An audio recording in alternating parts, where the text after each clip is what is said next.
Hello everyone, my name is Ute. At the hoopLAB we explore the relationship between body, space and hoop. The aim is to improve spatial awareness for effective hooping. Today we focus on a basic spatial concept, the three-dimensional space. Three-dimensional orientation is part of our bodily hardware, so to speak. The inner ear contains the vestibular system, an organ of equilibrium embedded in the skull. Three semicircular canals form loops, arranged roughly at right angles to one another. They correspond to our planes of motion. A proper warm-up includes all three planes of motion. A nice movement in the frontal plane is the jumping jack. Add leg swings for the sagittal plane. Keep your torso upright and emphasize the backswing.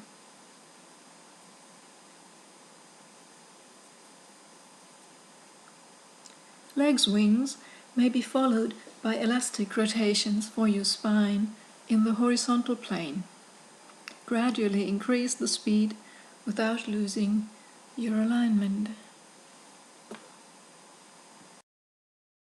Three-dimensional space is made up of three axes, pointing to opposite directions. The vertical axis runs upwards and downwards. The horizontal axis passes from side to side,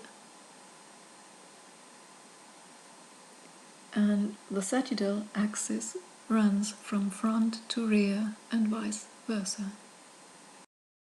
When waist hooping, the hoop rotates about the vertical axis in the horizontal plane. Waist hooping is a horizontal movement. The body's central axis is the main reference point. Imagine a laser-like line running vertically through your head, neck and torso down below the feet. Visualize your central axis as a sensory channel. Find your own image that will help to center your body and reduce the side-to-side or front and back shift. Obviously, still working on it. The central axis is broken once the sit bones are shifted to the rear rather than held on the body's midline. With a broken central axis, shoulder hooping or knee hooping are made infinitely harder, if not impossible. The central axis is also our axis of spin. A beginner hooper's chart of moves could look like this. Horizontal moves, like the ones you have just seen, are clearly dominant. Sagittal moves would most likely be forward weaves, backward weaves, and arm spin. Frontal moves could include the front spin, the rainbow pass or toss, and the behind the back pass.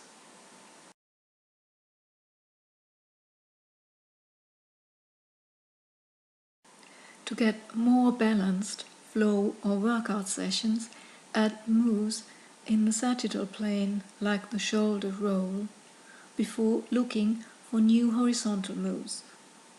Your entries in the frontal plane could be extended by two-handed isolation, the orbit, booty bumps, front and back weaves, and a back roll, two-handed or one-handed. Write a chart like this, filling in your own moves by whatever name you call them. Taking stock of our favorite moves and tricks can be a good inspiration by pointing out unexplored territory, and can bring about cool transitions too.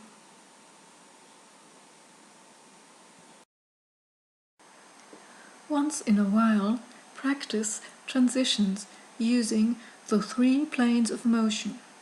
Stop worrying about all the cool tricks you haven't mastered yet. Play with transitions and find flow in your hooping. A spin in the frontal plane may evolve into a horizontal one. Transitioning out of a horizontal movement, go to the sagittal plane.